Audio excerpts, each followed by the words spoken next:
नमस्कार, मैं हूं नीलू।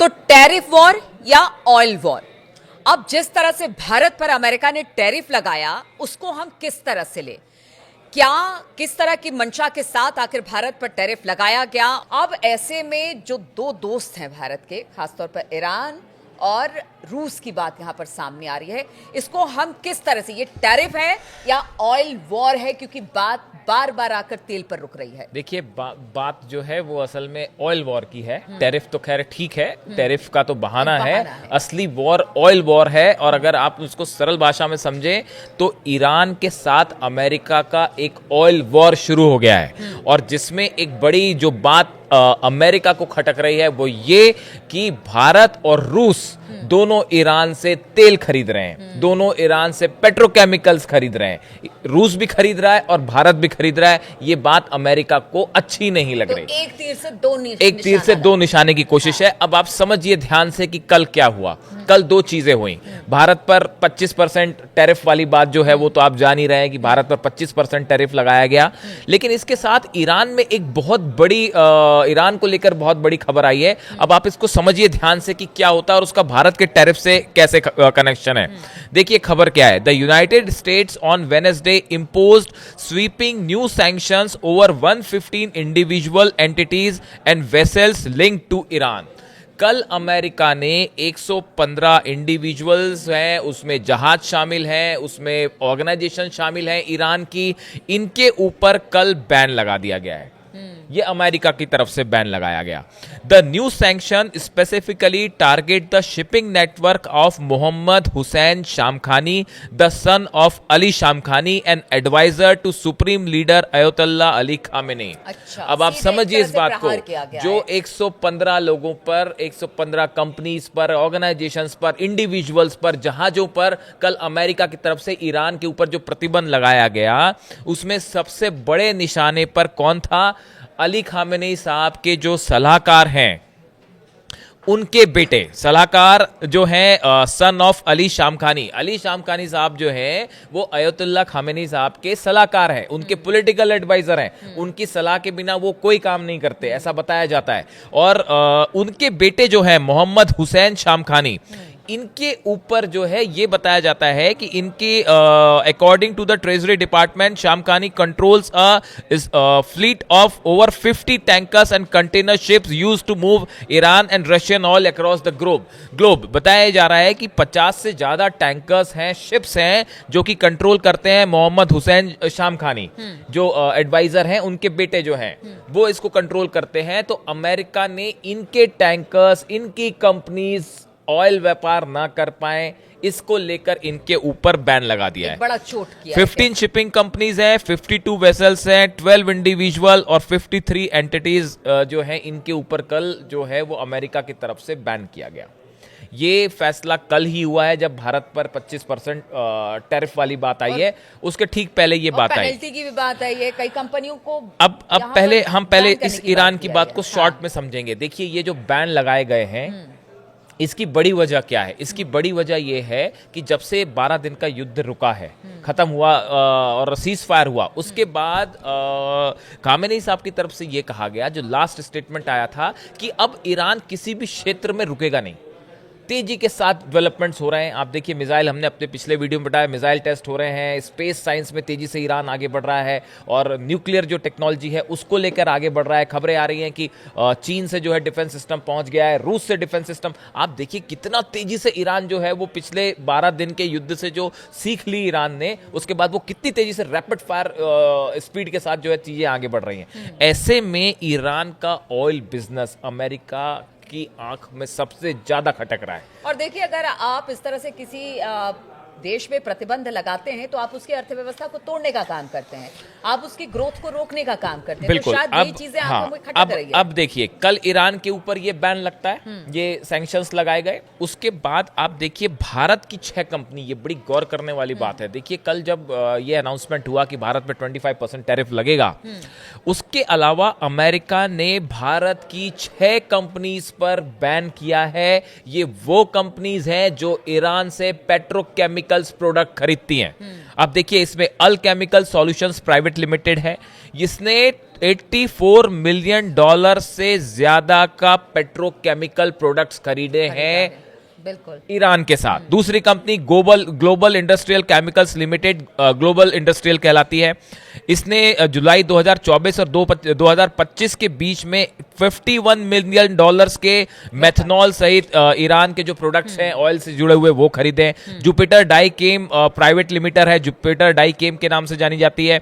इसने $49 मिलियन के टोल्यूनी और 2 पेट्रोकेमिकल्स हैं वो खरीदे हैं ईरान से। रमनिक लाल एंड गोसलिया एंड कंपनी है, रमनिक लाल के नाम से जानी जा रही है। इसने $22 मिलियन के प्रोडक्ट्स जो है ईरान से खरीदे हैं। और परसिस्टेंट पेट्रोकेमिकल प्राइवेट लिमिटेड है, इसने 14 मिलियन का जो है वो पेट्रोकेमिकल्स जो है वो आयात किया है ईरान से। उन्हीं कंपनियों और कंचन पॉलीमर, तो इसने जो है वो पॉलीथीन होती है $1.3 मिलियन की, जो पॉलीथीन ईरान में बनती है वो खरीदी। तो आप देखिए बेसिकली ये वो कंपनियां हैं जो भारत बेस्ड हैं और वो ईरान से चीजों को आयात कर रही हैं। ये बात अमेरिका को समझ नहीं आई, तो 25% जो टैरिफ लगा वो सो लगा, उसके साथ इन कंपनीज को भी बैन किया गया। यानी मैसेज साफ था कि टैरिफ जो हमने शुरुआत की, टैरिफ तो बहाना है, असली मामला जो है वो पेट्रोल और पेट्रोकेमिकल वॉर जो है वो शुरू हो गया है। अब देखिए इसके साथ दूसरी एक और जो बड़ी खबर है, अगर हम ये बात करें कि सोशल मीडिया पे पोस्ट किया अपना मैसेज, उसमें ट्रंप क्या कहते हैं ये भी समझने की जरूरत है। उन्होंने भारत पर 25% टैरिफ लगाने की घोषणा करते हुए कहा, हम हिंदी में पढ़ रहे हैं, भारत हमारा दोस्त है लेकिन हमने पिछले कई सालों में उसके साथ ज्यादा कारोबार नहीं किया है क्योंकि उनके टैरिफ बहुत ज्यादा है। साथ ही उसके पास गैर आर्थिक व्यापारिक रुकावटें भी बहुत सख्त और परेशान करने वाली हैं। इसके अलावा भारत हमेशा से अपनी ज्यादातर सैन्य चीजें रूस से खरीदता है और चीन के साथ रूस का सबसे बड़ा तेल खरीदार है। ये सब तब हो रहा है जब हर कोई चाहता है कि रूस यूक्रेन में जंग बंद करे। ये सब ठीक नहीं है, इसलिए भारत को 1 अगस्त से 25% टैरिफ देना होगा और ऊपर बताई गई जो चीजों की वजह से पेनल्टी भी लगेगी। इस पर ध्यान देने का शुक्रिया। अब ये जो एक्स पर मैसेज है इसमें जो है टैरिफ तो जो एक बात है ही। अब इसमें जो नई चीज वो भाई साहब कह रहे हैं कि आप जो है रूस से तेल क्यों खरीद रहे हो, रूस से हथियार क्यों खरीद रहे हो। तो असली समस्या जो है, देखिए पूरा मैटर टैरिफ तो है ही, टैरिफ तो जो है सो है, लेकिन जो देशों को भी साधना है जो कि अमेरिका और ट्रंप के अगेंस्ट है। अब देखिए यहाँ पे जो अमेरिका को बात नहीं समझ आ रही, अमेरिका जिस बात से परेशान है या चिंतित है वो है भारत और ईरान का ऑयल जो बिजनेस है वो, और भारत और रूस का ऑयल बिजनेस।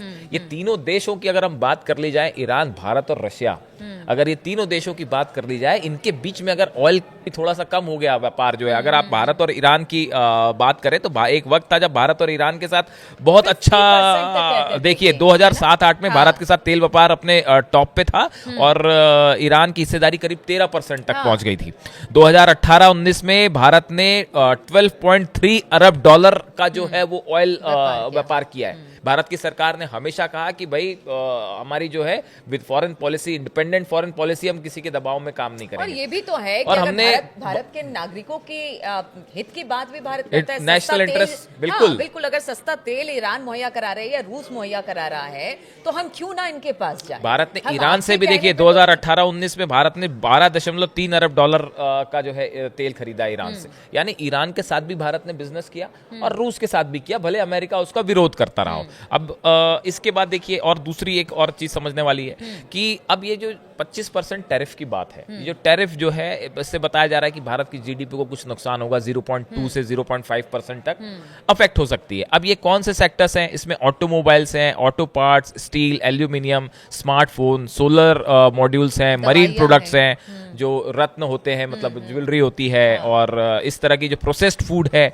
और कृषि उत्पाद है, ये इसमें शामिल है। फार्मास्यूटिकल, सेमीकंडक्टर और क्रिटिकल मिनरल्स को इससे बाहर रखा गया है। अब देखिए इसमें बड़ी बात यह है, जहां मामला भारत के साथ फंसा है वो फंसा है एग्रीकल्चर और प्रोसेस्ड फूड को लेकर। देखिए डेयरी इंडस्ट्री जो है, भारत का कहना ऐसा है यही बात असल में कुछ कुछ हद तक ईरान और रूस पे भी लागू होती है। देखिए, भारत का कहना ऐसा है कि भाई हमारे यहाँ जो फार्मर्स हैं, हमारी बहुत बड़ी इंडस्ट्री किसानों की जुड़ी हुई है, फार्मर्स से जुड़ी है, डेयरी प्रोडक्ट पे काम करते हैं वो, और हर हालत में भारत को उनके हितों का ध्यान रखना है। अगर हम अपना डेयरी मार्केट अमेरिका के लिए खोल दें, या हम अपना बेसिक जो फूड है, गेहूं, चावल, अगर अनाज हम अमेरिका के लिए खोल दें, तो हमारे किसानों के लिए दिक्कत पैदा हो जाएगी। भाई हमारे जो किसान पैदा करते हैं उनके लिए दिक्कत हो जाएगी, जो शॉपकीपर्स है उनके लिए दिक्कत हो जाएगी। तो भारत उस पे अपनी शर्तों के हिसाब से, अपने नेशनल इंटरेस्ट के हिसाब से आगे बढ़ रहा है। वो हाल हो गया ट्रंप का, जैसे दो दोस्त होते हैं, तीसरा एक व्यक्ति होता है, अगर मैं उससे बात ना करूं तो आप भी उससे बात ना करें। ये ट्रंप की नीति है और इसका हमेशा से मजाक उड़ता है। अब तो अमेरिका में भी उनकी इस बातों का मजाक कि कभी वो आगे बढ़ते हैं, फिर लगता है कि अगर बात सामने वाला नहीं मानता है तो वो फिर बैक में, मतलब पीछे चले आते हैं। तो इस तरह से तो ट्रंप की नीति है, वो चाहते हैं कि जैसे वो दोस्ती रखे उससे सामने वाला भी दोस्ती रखे। देखिए, अमेरिका के साथ बड़ी ट्रेड टॉक्स चल रही है भारत की, और अभी आगे उसमें क्या परिणाम निकलते हैं ये अभी देखने वाली बात है। लेकिन और भारत ने हमेशा साफ रखा, भारत की तरफ से भी कहा गया कि हमारी विदेश नीति जो है वो किसी के दबाव में नहीं आएगी, इंडिपेंडेंट रहेगी। अब देखिए, अगर ईरान की अगर हम बात करें तो ईरान में आप देखिए कि ईरान के ऊपर एक तो अमेरिका ने सैंक्शंस लगा रखे हैं। अब देखिए, ये जो 12 दिन की लड़ाई होती है, इस 12 दिन की लड़ाई में आप मिलिट्री के स्तर पर, सेना के स्तर पर, एयरफोर्स के स्तर पर तो आप ईरान का कुछ नहीं कर पाए। ये बात तो साफ है। देखिए, ऐसा है, ईरान को आपने जितना नुकसान पहुंचाया वो उसकी ईरान ने न सिर्फ भरपाई कर ली है, बल्कि पहले से कहीं अधिक मजबूत ईरान आज दुनिया के सामने खड़ा है। और अगर इसी गति से चलता रहा ना, तो मैं आपको बता रहा हूं कि बहुत सारे एक्सपर्ट्स का ये मानना है कि ईरान पर हमला करना एक ख्वाब रह जाएगा। थोड़ा ये, चूंकि देखिए चाइना पर सबसे ज्यादा टैरिफ अमेरिका ने लगाया और उसके पीछे भी ईरान को ही वजह माना जा रहा था, क्योंकि ऑयल लगातार चाइना बिजनेस वो बार बार उसको कह रहा था कि ईरान के साथ आप बिजनेस है। रूस का भी यही हाल है, रूस को भी टारगेट कर रहा है, इंडिया को भी, इसीलिए कि आप ईरान से मतलब एक तरह से देख लीजिए तो एक ताना बाना है जिसको लेकर अमेरिका चिंतित है और उसे लगता है कि अगर कुछ इस तरह का दबाव बनाया जा सके तो क्यों ना बनाए। लेकिन आप ये भी सोचिए कि जैसे ईरान है या रूस है या चाइना है या इंडिया है, ये बड़े ही कंट्रीज हैं, पावरफुल कंट्रीज हैं, इनका बहुत बड़ा व्यापार है, सबसे बड़ा बाजार है। आप ऐसे में अगर इनको कंट्रोल करना चाहेंगे, देखिए ईरान की अपनी जरूरतें हैं, ईरान तेजी से आगे बढ़ रहा है, विकास कर रहा है, ईरान की अपनी जो है वो इलेक्ट्रिसिटी के लिए उनको न्यूक्लियर एनर्जी की जरूरत है, और एक इंडिपेंडेंट मुल्क है ईरान। बार बार ईरान की तरफ से कहा जा रहा है, भैया हम एक स्वतंत्र देश हैं, आप क्यों हमारे मामले में हस्तक्षेप कर रहे हैं। और आप देखिए, दूसरी आप ईरान की भी बात करें, ईरान की तरफ से कभी कोई युद्ध की शुरुआत नहीं की गई। पिछले बार भी हमने देखा कि युद्ध जो है वो इजराइल की तरफ से शुरू किया गया, ईरान ने शुरू नहीं किया युद्ध। और आप देखें, ईरान का जो स्टैंड है वो भी बड़ा कंसिस्टेंट है, वो अपनी बातों से बदल नहीं रहा है। मतलब आप अगर पिछले कुछ 6-8 महीने के बयानों को अगर एनालिसिस करें, हमने कोशिश करी इसको एनालिसिस करने की, तो ईरान अपनी बात पे कायम रहता है। सिर्फ ये कह रहा है कि आपकी दादागिरी नहीं चलेगी। ऐसा नहीं है कि सुबह कुछ बयान दिया, दोपहर को कुछ दिया और रात होते होते, ईरान ने कभी ऐसा नहीं किया। ईरान ने पहले दिन से कहा, भैया हम अपना न्यूक्लियर प्रोग्राम किसी के लिए नहीं रोकेंगे, और हम पीसफुल प्रोग्राम है, हम बम नहीं बना रहे। और वो उस पे शुरू से कायम है। उन्होंने कहा हम अपना एनरिचमेंट नहीं रोकेंगे, वो उस पे शुरू से कायम है। और देखिए, ये तो हर देश के लिए लागू होता है, चाहे वो ईरान हो, रूस हो, भारत हो, सब अपने लोगों की बात करते हैं, अपने देश की बात करते हैं। ट्रंप के कहने पे वो सारी चीजें नहीं, अब रूस से दोस्ती है, ईरान से दोस्ती, तो आप तोड़ नहीं सकते अगर लंबे समय से ये सारी चीजें चली आ रही है। देखिए, अब कुल मिला के इसका जो सारांश है वो निकल के ये आ रहा है कि ईरान का जो ऑयल पावर है ये अमेरिका के लिए एक बड़ा चिंता का विषय बना हुआ है, और ईरान का ऑयल प्रोडक्शन भी लगातार ईरान बढ़ाने की कोशिश कर रहा है, उसको बाहर सप्लाई करके जो अपनी इकोनॉमी को भी आगे बढ़ाने की कोशिश चल रही है।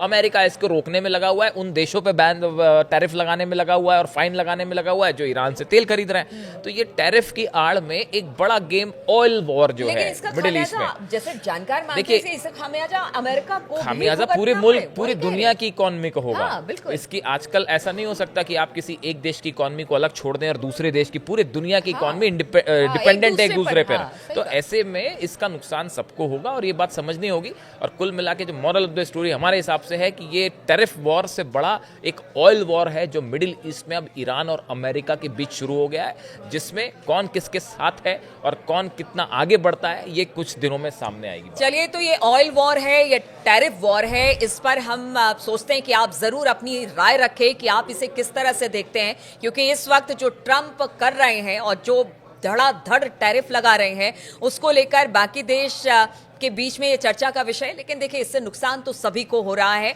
अब आगे आने वाले दिनों में टैरिफ वॉर कहां जाएगा और किस तरह से बाकी देश अमेरिका के साथ डील करते हैं, इस पर हमारी नजर बनी रहेगी। लेकिन आपके कमेंट का इंतजार रहेगा, आप अपना कमेंट जरूर हमें दें, हमें इसका इंतजार रहता है। फिलहाल इस चर्चा में शामिल होने के लिए आपका बहुत बहुत शुक्रिया।